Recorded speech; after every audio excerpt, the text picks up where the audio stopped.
Hey man. Hello, mate. How are you? Yeah, I'm good. Hold on 2 seconds. No problems. Yeah. How's your week? Yeah, it's all right, mate. It's all right. I've what have I done? Just looking at what's out there, opportunities, etc. And other than that, nothing amazing, mate. Just kind of been doing some few walks here and there. I was doing a bit of music today as well, which was Yeah.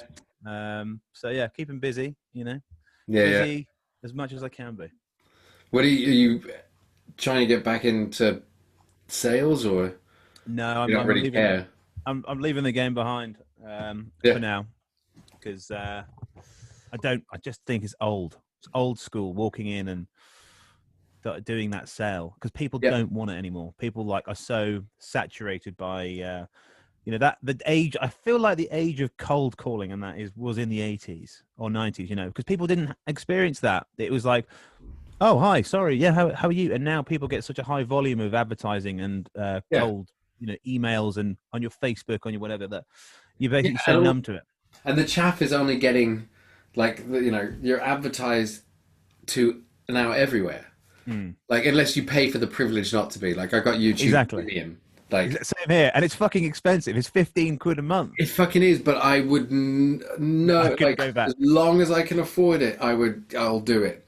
It's really worth it because I spend all my time on there too. Oh fuck, I love YouTube, man. It's great. Just fucking love it. And and I've never been in.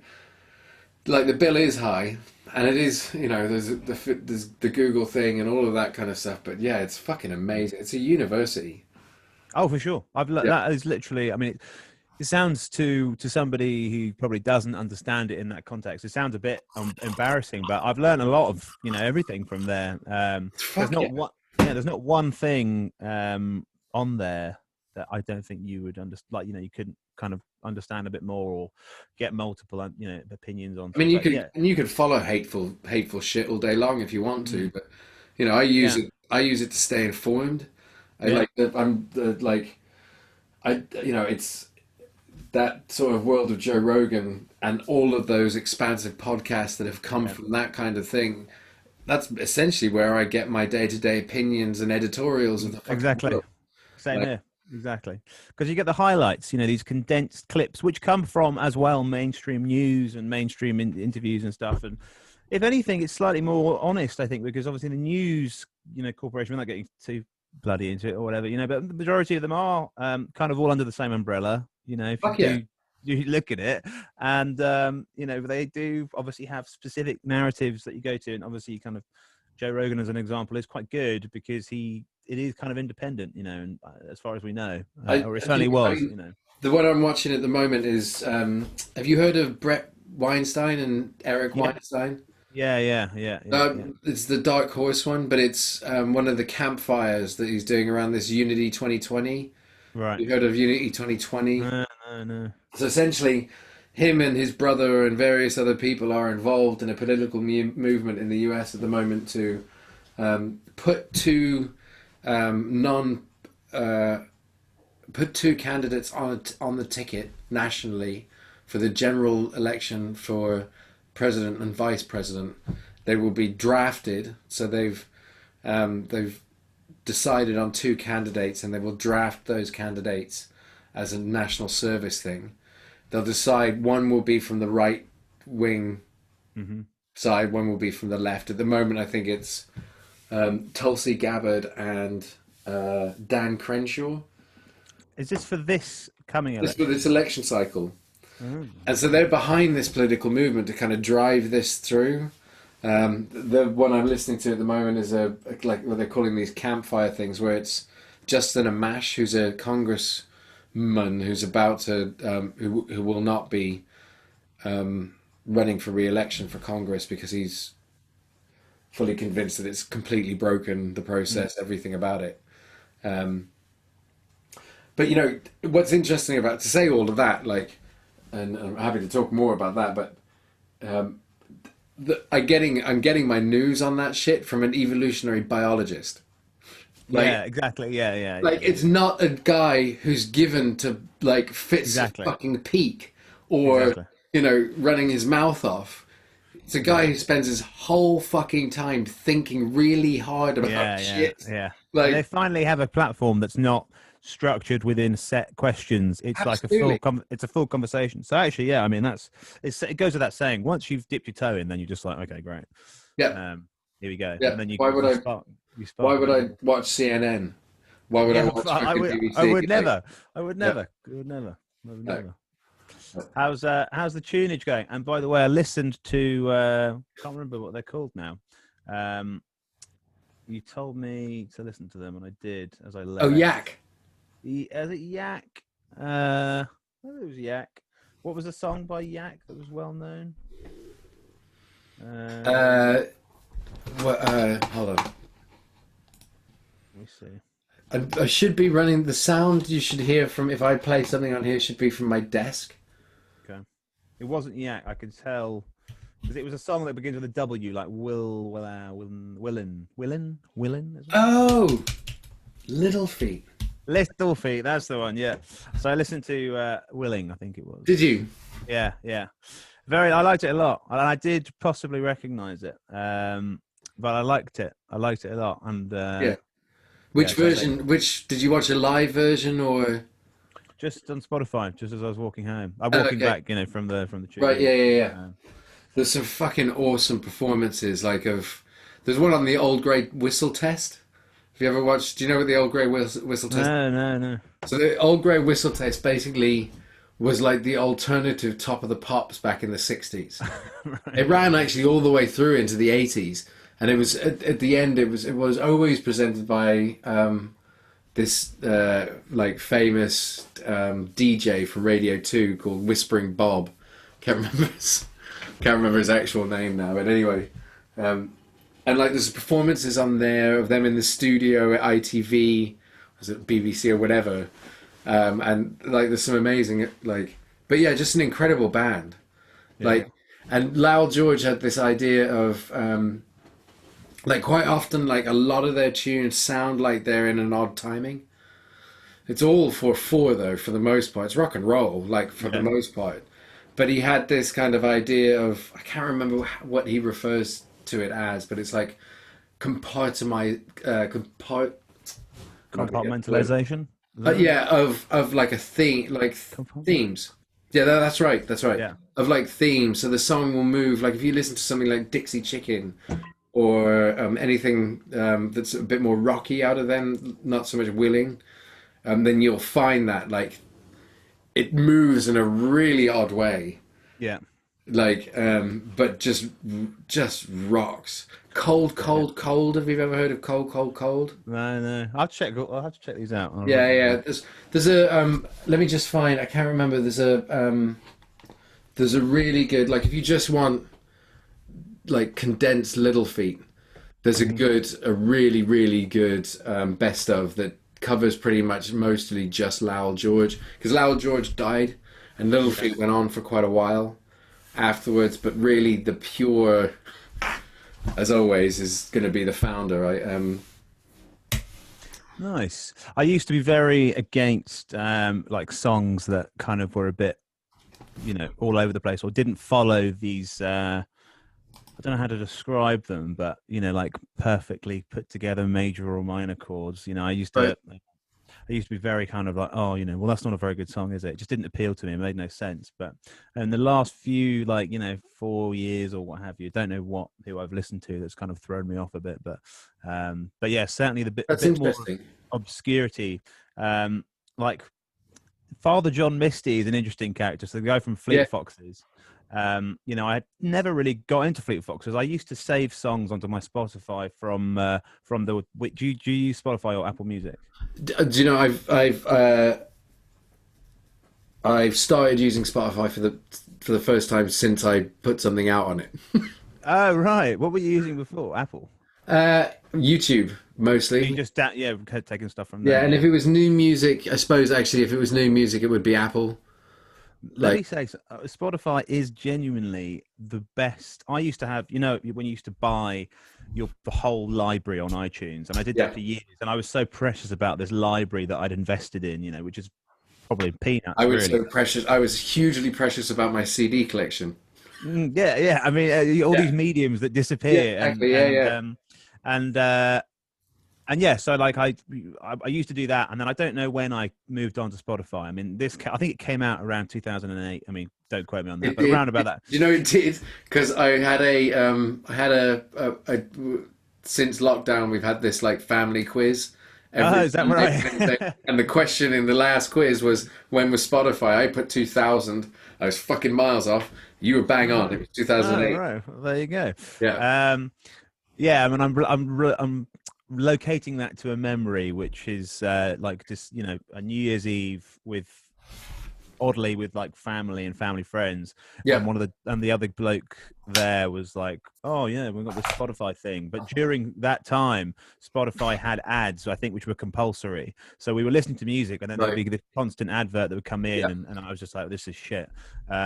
But then anyway, long story short, it's actually kind of revolutionized the way I listen to music, and more so than just walking around and streaming it.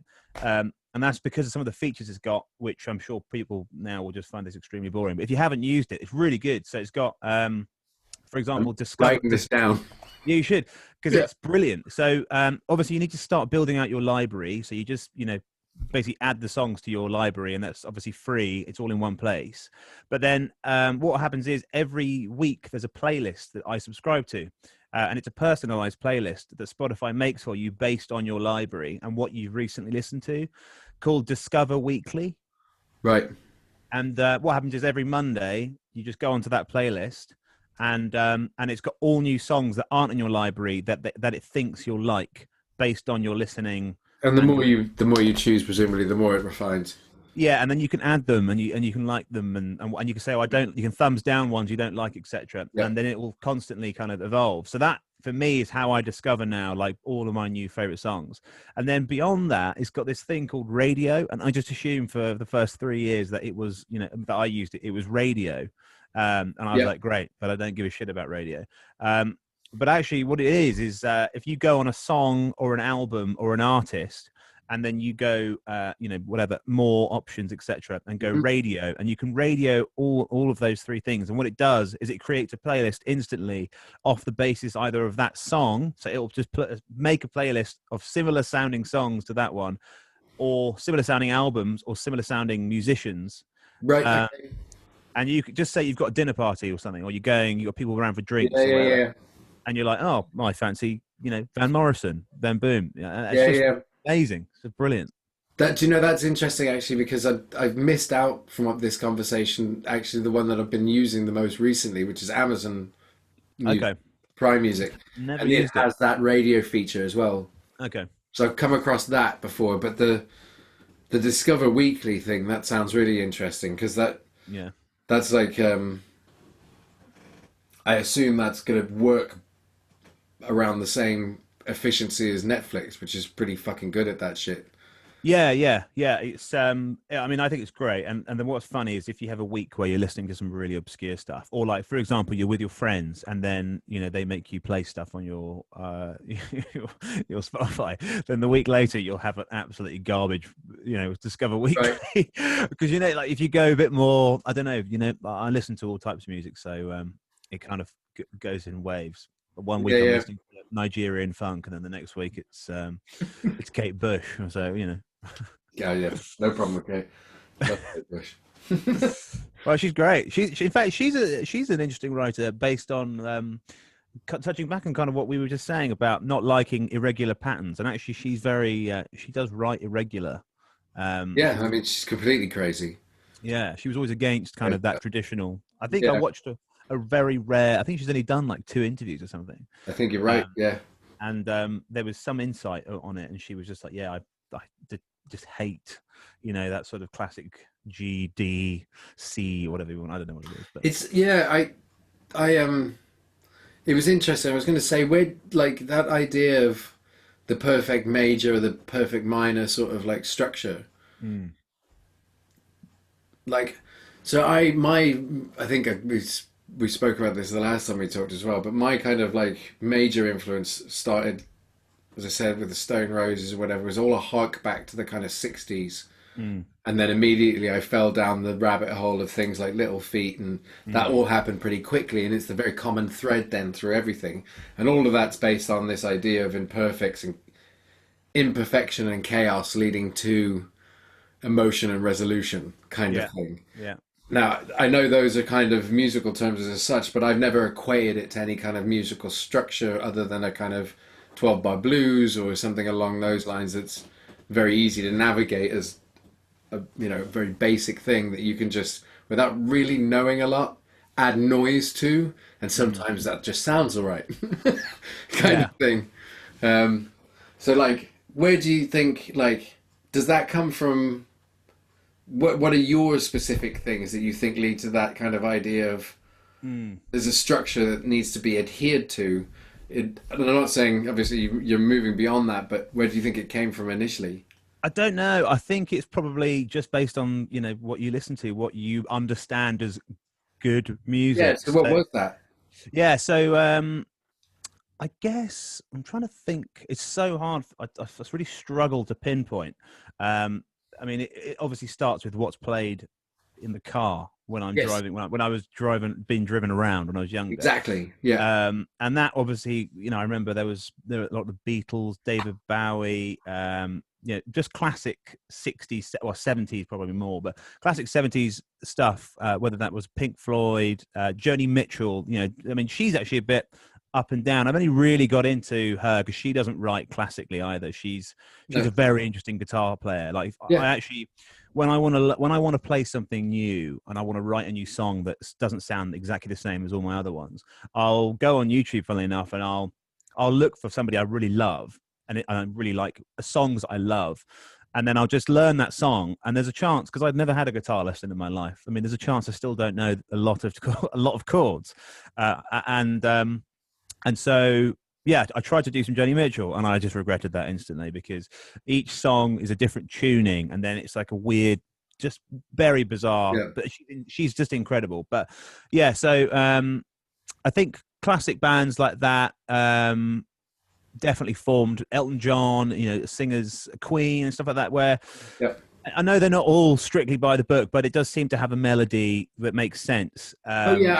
I mean, Queen represent, like, to me, represent like the perfect balance between, like, they're not the Eagles. Mm. I fucking, the more I listen to the Eagles, the more I fucking hate the Eagles to a certain extent. I've Because, never really, never. I think I've only got Hotel California on well, yeah, and on my take that to repertoire. and so like take that to the extreme. Like you go further down the Eagles rabbit hole, you'll find it even more clinical. Like, Yes. What actually is funny is I basically, when I learned guitar, it was on YouTube back in probably 2008 actually, right.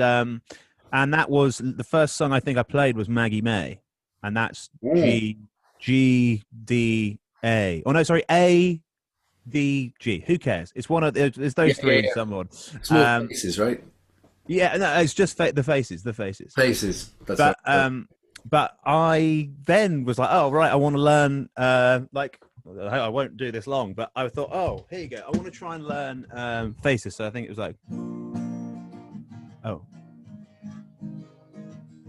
So I was like, wake up, Maggie. And then from there, I realized that knocking on heaven's door was knock, Yeah. knock, knock, knock on heaven's door. Yeah. And I was like, fuck, they're all the same. They're all the same chords. And I just couldn't get my head around that. And then I did, recently, I tried to learn Rocket Man by Elton John. And I was like, it's almost the same. I just couldn't believe Yeah. it. So yeah, for years, I didn't want to write anything with those chords because I thought, Right. oh no, they've just been done before. They've done so many times. But Right. Okay.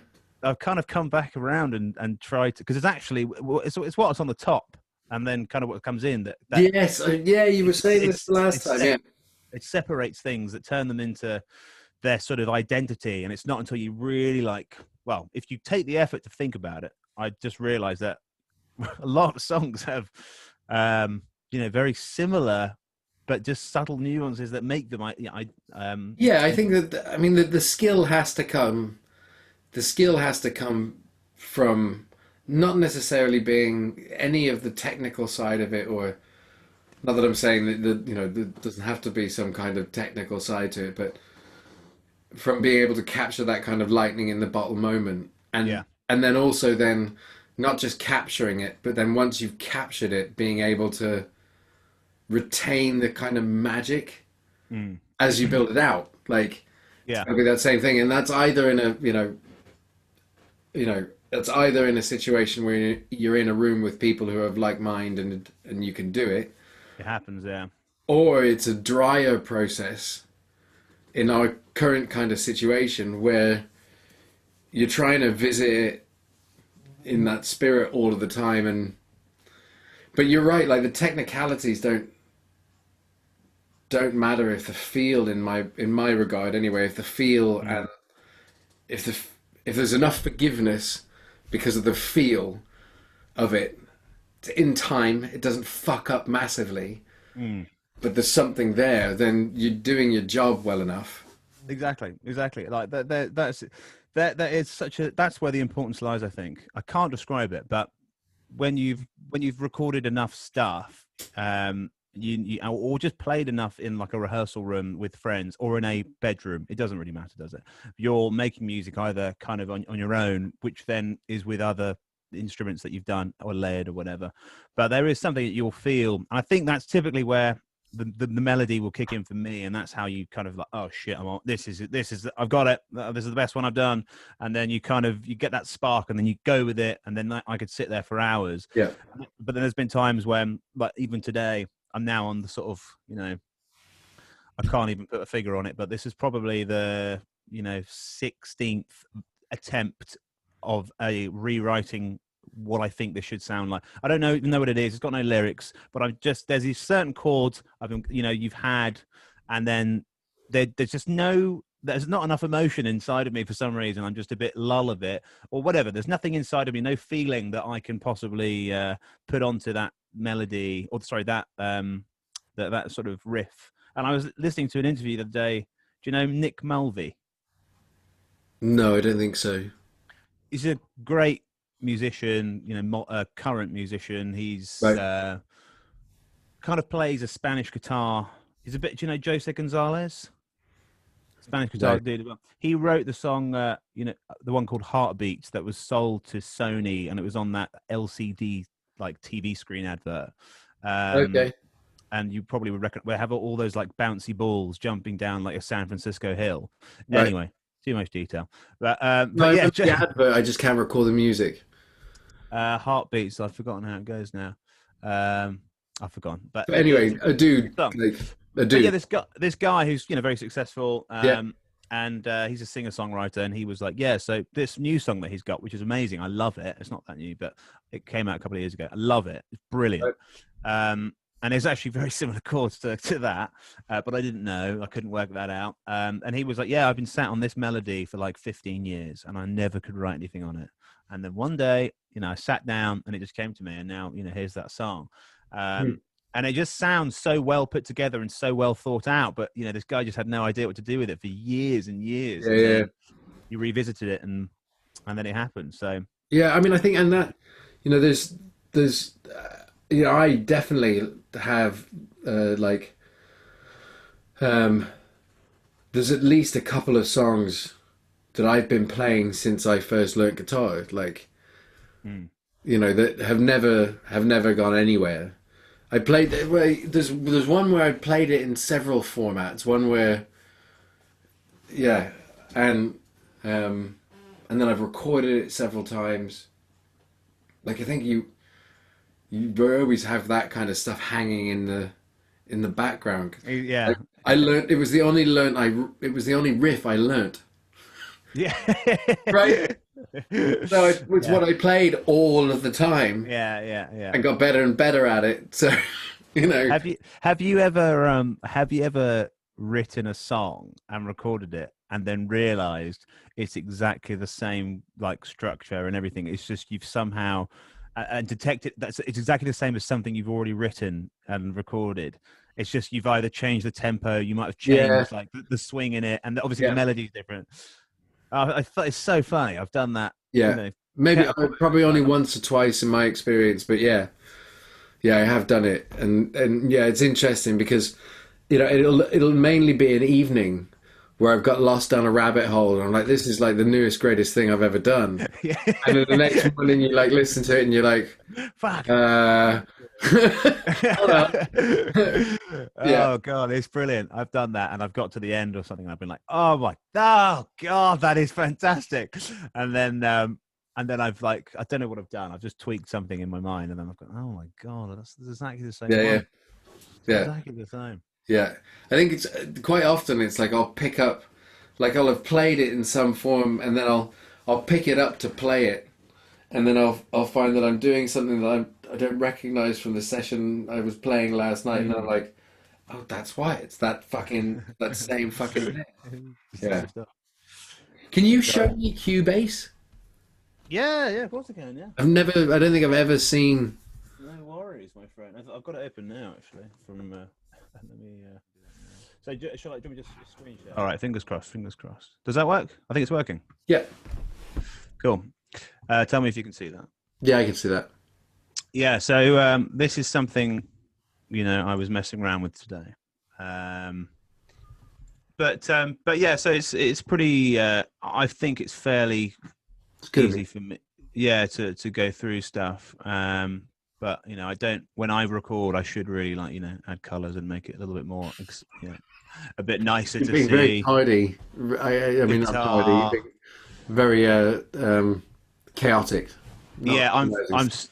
I don't ever do anything. Like I just, sometimes I've done it before when I've got a really good song and I'm like, oh, do you know what this is? Well, that This answers an interesting question to me because there's obviously people making careers out of explaining doors on YouTube, where they're like, "This is how you color every track. This is how you," and Yeah. I'm sure that's the case in some environments. But I often wonder, like how many layer? I mean, how many tracks do you generally end up with, like when you're on a finished?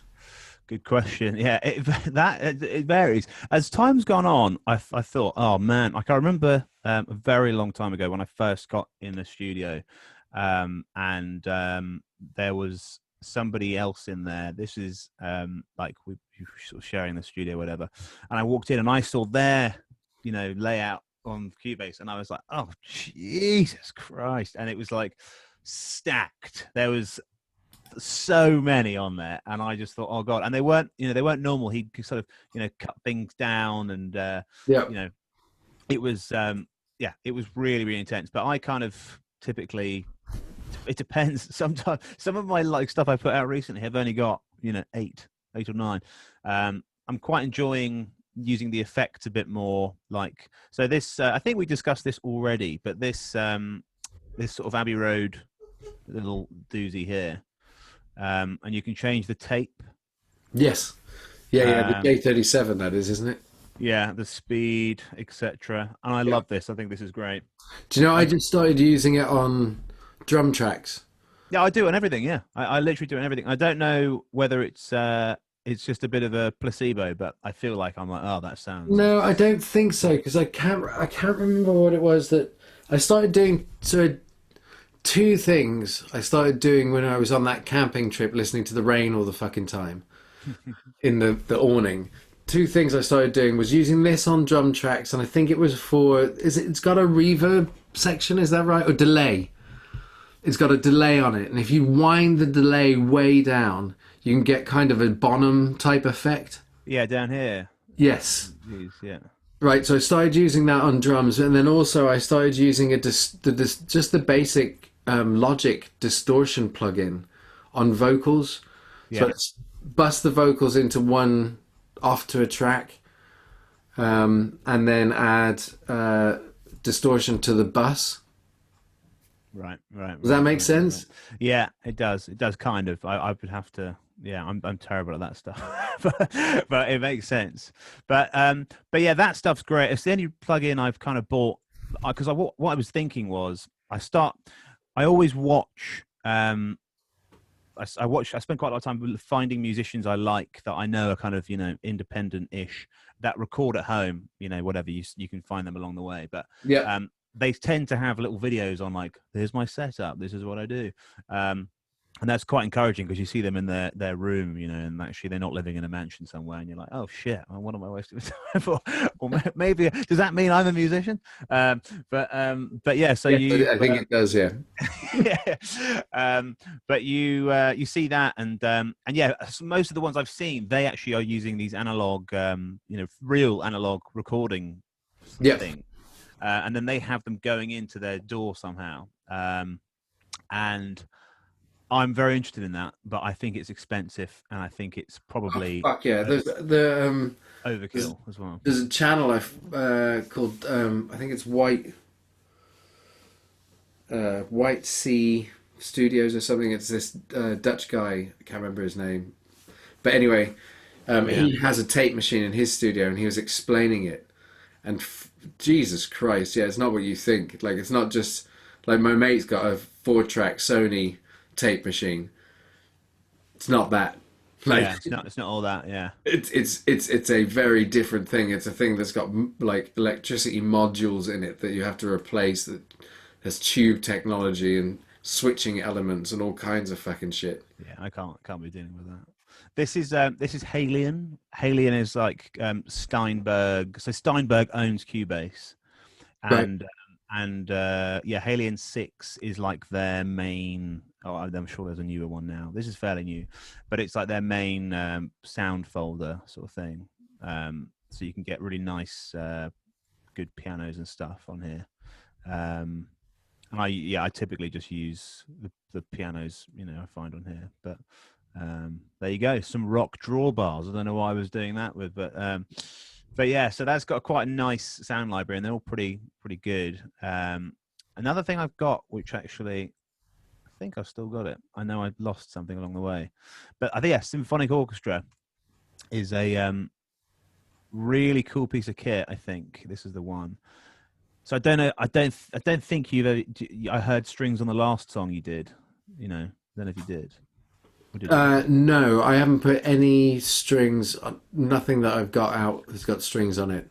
So I was Some of the stuff I've done with James, he's put strings on things, but I was always like super. I think because of the stuff I recorded earlier on, around about 2008, yeah, I used strings, but they were very like synthy 80s sounding strings because I didn't know like that is how they can sound if you know. But yeah, I don't know. There's sometimes you get it, sometimes you don't. I can't work. I mean, I've worked it out bit by bit. I couldn't put my finger on why.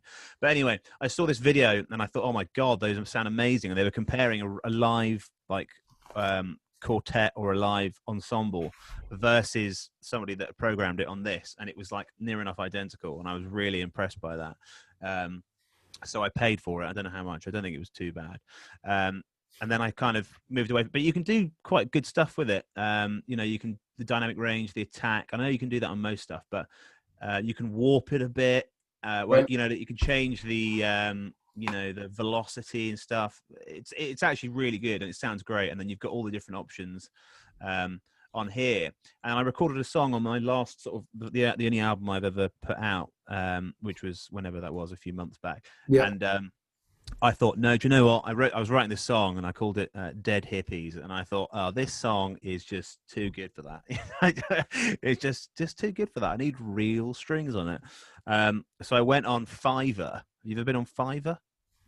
no, I've watched a couple of videos on Fiverr. So People yeah, using Fiverr, sorry.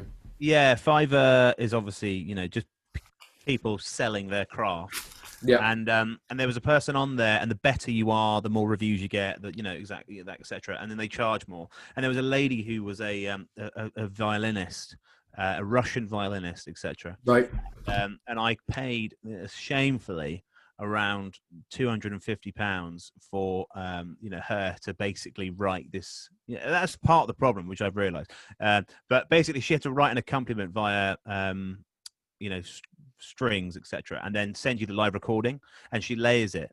The more layers you want, the more you pay. right. Okay. And it was just a nightmare. I wish I'd never done it. I didn't even use it in the end. I used my own on the computer, and I know, and I learned. Quid.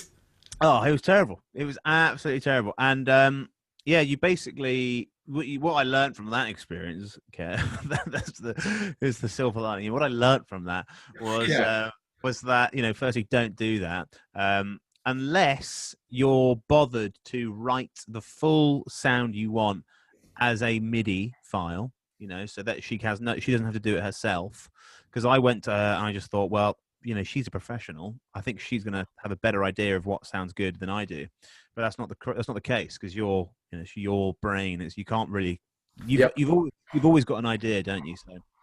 So yeah, that was a complete waste of money. Yeah, unless I suppose, and unless unless you're creating in a room with someone, how are you ever going to judge that the mindset is similar? I mean, Yeah, you never the one band where I was kind of in that had any kind of longevity. That collaborative approach is very hit and miss and takes a long time and a lot of practices and a lot of everyone getting on the same, not just the same like skill level, even just the same mentality as how to approach stuff. yeah, Yeah, yeah. but It's a you wouldn't say that with drums. what in terms of paying for the drums. No, but I mean the experience you talked about in the last one where the guy did the free drums for you. Yeah, that was. I mean, That that was a was very just different experience, right? a strange experience in every sense, regardless of like music. I think it's just a strange experience in terms of humanity and and the internet. Um, I mean, I don't know if I have any context on this before, but basically, I kind of newly joined Reddit. I was on Reddit. I'm part of a community on there called Songwriters Community. Basically, it's loads of people just sending or recording themselves playing a really shit song on their guitar that just sounds the same, and no, it's crap. Anyway, this guy wrote on there, and he was like, "I'm a drummer. Played at I'm a session drummer, and I played at Abbey Road, and I played at this and this and this, and I'm basically doing a free song. If you inbox me, I'll play drums for you, what you want on any songs that you're recording." And I didn't really think that. I just thought, screw it, I'll message. And yeah, long story short, it all came through for free. All he asked me to do was just leave him a review on Google Business or whatever, and he did it completely for free. He gave it to me within like 2 days. He came back to me, asked for all this information, like what tuning is it in? I didn't know anything. I had to, as I said to you the other day, I had to like use my phone as an app to tell me Yeah. whatever. I can't even know what it's called. But yeah, it was it was a very good experience, and it was great. He played the drums on it. I told him what I wanted. I sent him like samples of stuff, and I did actually have a sort of MIDI that I'd done, which was pretty much spot on, and it wasn't overcomplicated. But yeah, it was Did he very. do exactly what was in the MIDI in that experience? Yeah, I mean, he kind of he moved away from it and made it a bit better. But that was always, if you're going to pay somebody, they'll always, you'll probably get like two revisions or like three revisions. But they basically ask for all the information up front. They'll send you and go, how's that? And then you say, no, I want this, this, and this. And then, they'll come back. You can probably get like three revisions out of it. But I've paid for drums twice because I used a guy in LA, not because he's in LA, but just this bloke on Fiverr who for that other song, the same song. So I'd spent quite a bit of money on that song actually, and it's actually one of my least favorite songs. And in fact, that song was a nightmare. It was an absolute nightmare because I wrote it, here, and then I knew I wanted to add drums on it, and I started as a drummer years ago, so I always find it infuriating that I have to use a bloody keyboard to play drums, or I pay somebody else. So I had a friend who's got a boyfriend, and they said, he's got his own studio in Battersea, blah blah blah blah. He said, yeah, come down, and I just said, yeah, can I record my drums for this new track? And he was like, yeah, of course. So I went down, and I got down to play the drums on the track, but the snare on the drums, it was a bit of a battered kit. And so I couldn't get this like drag effect, like Right. because it was too like sodden. So it was just like, but I couldn't really say anything because I was there for free, and I also hadn't played the drums in quite a long time, so Yeah. I was struggling to get into that whatever, zone, and I couldn't get it on time. So I kind of left there with a cap in hand, knowing that it was a nightmare. And I was like, "Oh, thanks very much. I really appreciate that." And I was just like, "Yeah, can't use that. No way." Have you thought about uh like buying an electric drum kit? I have. It's a very current discussion because in fact, I know you can't see, but over there in my corner there is a snare drum, Right. which it is my snare drum from my drum kit in my parents' house, and I was like trying to bring that here, but the old ball and chain doesn't really want that to happen, and it's just fine because there's no room in here anyway. But yeah, I thought about an electric drum kit, but I just think, well, no, I just don't want that. It's not right. Right. I'm not a drummer, and I've never, uh, I wouldn't, yeah, never had any experience of. I find it difficult, but um, I have bought like a pad, Yeah. like a MIDI controller that's just 8 pads, Yeah, I know the ones. Yeah, yeah. and um, that for me is kind of enough of a. Oh, so that's what you mean when you're saying you playing it in. You're doing Well, that. I was doing it. I was doing it using a keyboard, Yeah. previously, and so the stuff that you probably heard, or if you've heard any Mm. stuff, um, I don't think I haven't sent you any tracks, have I? Other than Uh, Brent. I've heard. I've Like heard way them. back when I did, I think, didn't I? I've heard them through because you've done them on your podcast and stuff. And I've seen. Right. There was one. I don't know what it was called, but your friend was kind of critiquing the at one point the pitch of the hi hat at one point, and you like Yes. tweak the pitch and. Yeah, yeah. So, but yeah, previously was doing them just on the keyboard, but I found the pad like slightly frustrating. Like I bought this it's Akai something. Mm. They haven't updated it for iOS. What are we on 15 or whatever it is? Yeah, So there's maybe. no editing software for it. So I've got to find some way in Logic to move the like because it Oh, basically yeah. corresponds to keys. Right, right, right. Because there's no editing software with the device itself to change everything. But the snare is just above the kick. Yeah, I mean, it's difficult Do because you've got to that. use your hand for the kick as well. You've I don't know spot. how to use my feet for the kick, so I'm learning anyway. So it doesn't really matter. Right, right, right. Yeah, drumming. I don't know. As years have gone on, people like a basic level of drumming is quite easy, but I think the yeah, you really. What's funny, I went down the route. I probably said this last time, but I went down the route of using isolated drum tracks on YouTube and sort of ripping them off and then playing along to those. And you'd be like, only the really well known drummers have got them. But then the problem you have is that only the real well known drummers. Sorry, every song, every drum track that every well known drummer's done is incredibly iconic, and you don't really realize that. And as you've just referenced, like John Bonham, like the John Bonham shuffle, dun, dun, dun, dun, dun, Yeah, dun. And like I try to write stuff to that, or yeah, I don't know, it's difficult, but then it's literally you can tell you're like, hang on a minute, you stole that song, you stole those drums from Pink Floyd Breathe, and you're yeah. like, yes, I did.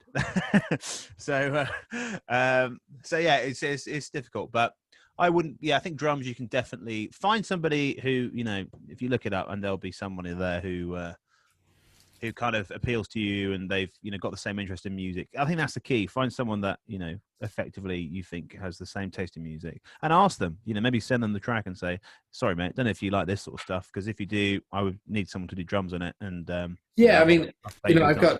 got James has got a. I mean, James um, used to play drums. Like again, not someone who's practiced a lot, but actually that his background is drums, then guitar, then Yeah. um, and he's played in bands in Southampton where the drummers have been outstanding and has relationships with those. Like, there's probably people who could reach out to record live drums. I think people, especially now, if that's what they do, for sure, they're looking for revenue in Yeah, well, some way. this one guy, I can't remember his last name, but his name's Rob. But he's been doing online drum lessons Yeah. That's how he makes the mainstay of his living. So he's got a Yeah. drum set, and so like I've got that avenue to go down. But like you, I'm kind of like, well, I suppose it's two different sides of something for me. Like yeah, I'm just wary. I'm wary I'm wary of, like I'm happy to put my music out, but I'm kind of wary of subjecting it to the opinions of others.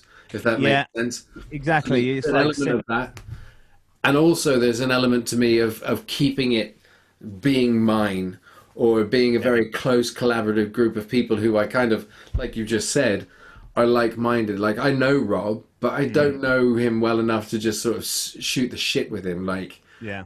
do you know that kind of thing? And I kind of Yeah. want those relationships in the creation process. Well, you want to be able to not be afraid to say, "Oh, I don't like that," or kind of be I like, suppose "No." that's true. That's absolutely true. Yeah. But yeah, I also completely resonate with you when you say losing. Like, I mean, it's not true. But one of the best things, and it doesn't probably mean anything. But one of my favorite things is when I play a song, or somebody listens to a song, and then they go, "Oh, so what did you do?" And I go, "I do it all." And then Yep. you're like, "Look at me," and then you get that 1 second of, "Yeah, that's right. I'm fucking great." But I mean, obviously. yeah. I mean, there's an element of that just gonna fucking, that's a trigger, right? I don't know. I Yeah. don't know, but there, I know exactly what you mean. And I think the only way to get around that is, I think you can be incredibly, if you're up front and you are, as in literally, as I said, whatever you want to do, like Yeah. a Yeah. full MIDI track, and you write down the MIDI track, and you go here, and you give them detailed notes, so then they will, stick to it. I think, but I've always, and I'm learning now as time goes on to not be so, to be a little bit less kind of like empowering to in that sense, but not in the bad way. But I'm kind of like, hey man, you're the drummer, you know what you're doing, so I'll trust your instincts. And then, as I said, like I did that before with the violinist, and I was like, no, you're not quite nailing it. You're kind of what you like on my song is slightly more sort of classical strings, and actually what I wanted was rock strings, that and then I sent references, and they are different things, whether that makes any sense at all. Yeah. Yeah. No, it does definitely. But yeah, I think having a bit, being like, yeah, be decisive. And I think if it's not right, then you're not giving enough direction, probably. Right. Which is a strange thing to say, but yeah, I don't know. No, I mean if it's your creation, then you want the parameters to be Yeah, but clear, clear basically to anyone who's part of the creative process. I think the biggest difference is that like session musicians have been around for years, and that's what a Yeah. lot of Yeah. like world famous musicians use, because they don't, there's a lot of individual artists who play in a band. I think the difference is you're not there in the flesh to basically say like, oh, actually, can we do this or can we do that? You can't Yeah. roll Yeah. with the ideas. So what you say is either taken for like verbatim, or it's not. So yeah, it's a funny old world. It's a very interesting landscape, but yeah, I think as you've kind of pointed out, having the better your network, the bigger your network, which does grow just by simply being more like active like this. Yeah. We didn't really discuss music too much before, and somewhere, and now we do, and down the line there'll be something where we might be able to help out in some way, or Yeah. Yeah. collaborate and improve others. I don't know how to describe it. Improve others. Help out. Who knows? Because something I don't know, or whatever. So Yeah. Yeah. Absolutely. so yeah. Yeah. I don't know. So can you hear sound if I play it? I can try. Hold on. Have I not enabled something that you should be able to do? Stop this and see if I can.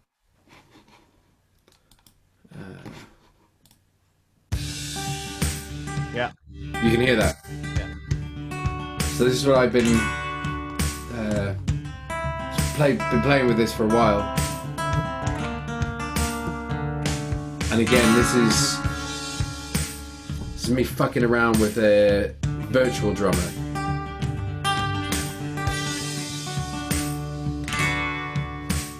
I like the guitar. Yeah. Not sure about the keyboard. I like that a lot.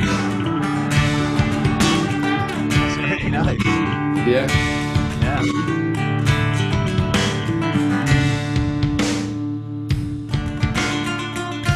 And so yeah, it basically it kind of repeats on that structure a I few like that a times lot. with a bit of a bridge. Yeah, I And like that a lot. it's kind of, to me, it's my stab at kind of like Smashing Pumpkins type thing. Yeah, I never listened to them. I saw him on the Joe Rogan podcast, and I was like, "Who the hell's Pretty this cool. guy?"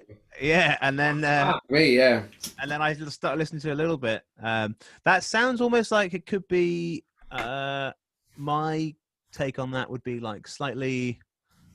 I have obviously the voice will be different, I'm sure, but a little bit Eddie Vedder coming in there in a way. Just that Oh sort of. fuck yeah! I mean, straight from that grungy kind of, Yeah, you know, what Smashing Pumpkins and the Pixies and fucking Nirvana all did really, really great is that kind of loud, quiet thing. yeah. Like just that kind of hammer it in there, but with a fuckload of melody and feel, and then Yeah. drop it all out again and let everyone gasp for air for a little bit, and then hammer them again. Like I really that like. kind of approach. I like the way you write, and everything I've heard that your like production has. You know, what like you know, obviously sounds like you're still writing that or whatever. But Yeah, I just like the way you're. It's very different to me, and it's quite refreshing because you're. Yeah, I can see what you mean. It's kind of I can feel that kind of going up and down a bit, and it's it's not like this sort of strict chord progression. Your writing is quite it's very good. I really like it. It kind of it's story like. It sounds like you've spent ages doing that and writing it and recording it. I uh yeah. I mean, there's an element of there's a lot of takes there. Like if I share, I should be able to share my screen as well, I guess. Um,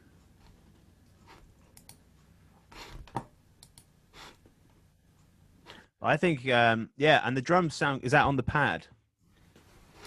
no, so um, essentially, so Logic has built in a virtual drummer feature like GarageBand, right? Yeah.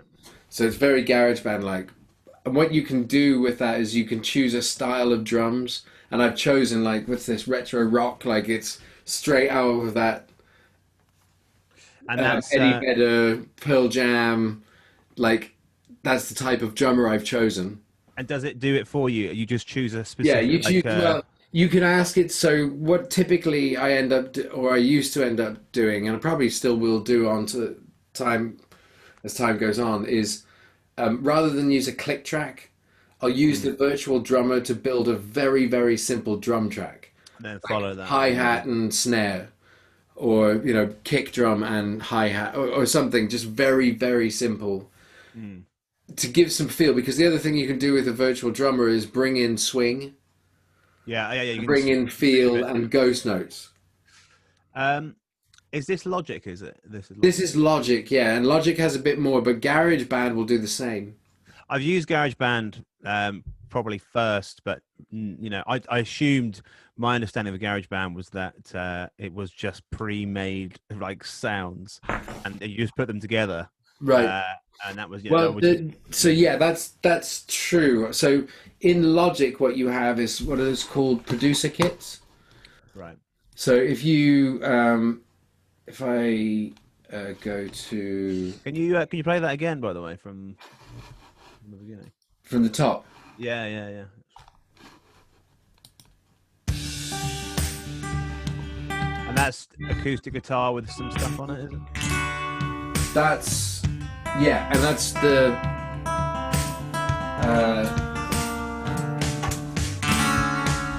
just the piezo my Alvarez.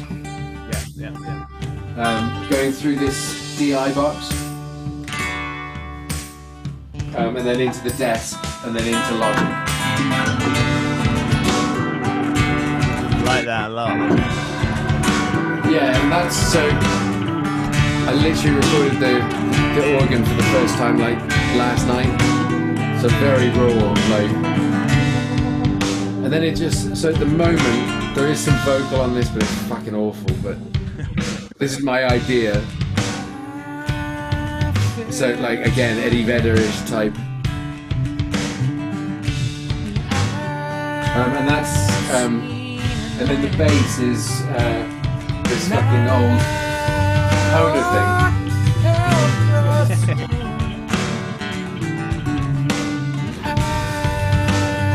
I like that.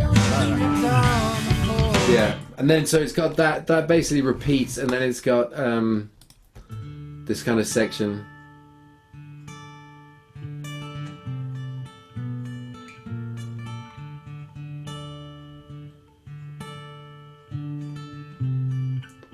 It's just the bass following along, and I've not added anything to this at this point.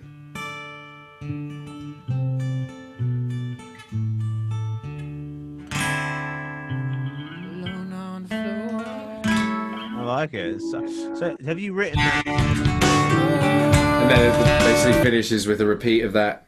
Have you written that all before on guitar? So James and I basically, the riff is mine, like the down, and that's all played open tuning, just single note with lots of, like, kind of. It makes me feel of like it's like kind of just lots of hum, like a bagpipe, like that Very kind of thing. full sound, yeah. Yeah, because I'm full. playing a single string and I'm emphasizing all of the note, but actually the sound's really coming from the strings I'm hitting either side of it as well. Yeah, It's kind of, yeah. but yeah, and then that's mine. James wrote the bass line as you hear it in the like the opening shot, like that first boom down boom down bit, and then I've obviously re-performed that. But we recorded it. It's got like a dozen. I've got a version of it all in electric guitars, like full drum kit, like no vocals and no like organs. Just Like a organs load a of lot. guitar parts. Loads of them, like fucking loads of them, because I got so obsessed with playing it on like every single electric Yeah, guitar I had, yeah, as yeah, you can imagine, with every single fucking distortion pedal I could think of or yeah. emulation I could go for. So I got well into that. But then this is my attempt to turn it into a real song, essentially. Yeah, So I've yeah. gone back to just recording it with the acoustic, and that's just the acoustic and that bass. It sounds very clean and it sounds very full. Do you know, it is, I was fucking impressed with that acoustic sound, because previously what I've been doing is using two mics.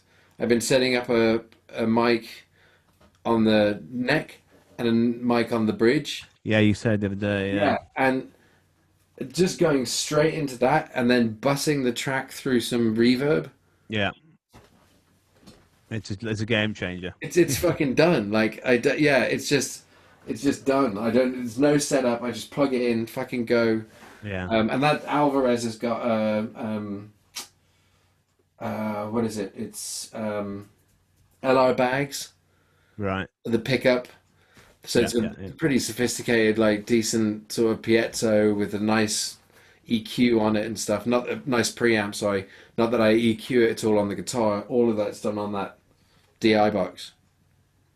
Which Nice. has got like switchable mids and a boost and a treble like cut off and a like it's like so yeah, Nice, man. like you say, game changer. Well, it sounds good. Sounds very Yeah. good. But again, that's something where I could send, that would be a viable send off to a real live drummer, right? Because the virtual 100%. drummer's essentially written the track for me.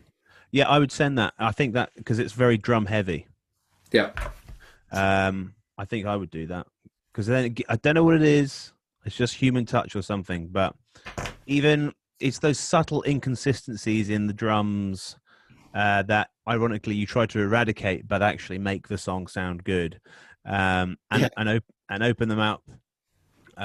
Yeah, I would definitely, because that's a very the drums are quite out there. They're not blend. It's like Yeah, right up front. yeah. So I would.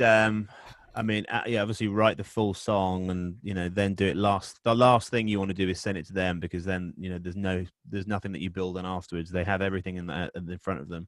Yeah, And yeah, that song I think would be super super cool. yeah.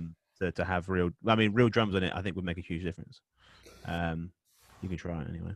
But it is that kind of thing. Like if we go back to what we were saying about the creative sort of side of thing, about having this dry environment where you're trying to do it. There's another song that I'm trying to work on at this point in time, and the acoustic guitar. It's again pretty similar in terms of what's recorded so far. Yeah, Acoustic, bass, basic drums, but that was recorded with the two mics. Stereo tracks doesn't sound as good, and therefore I'm not as inclined to work on it.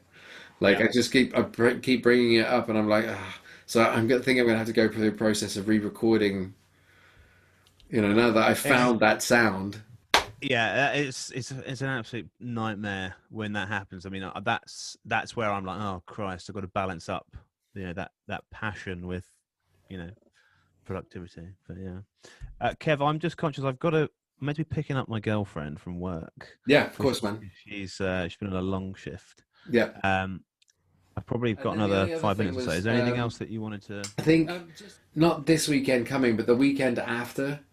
Um, Ruth and Neve are probably heading to Bishop's Cleeve, Oh which is yeah. where her sister lives for a night on the Hmm. Saturday.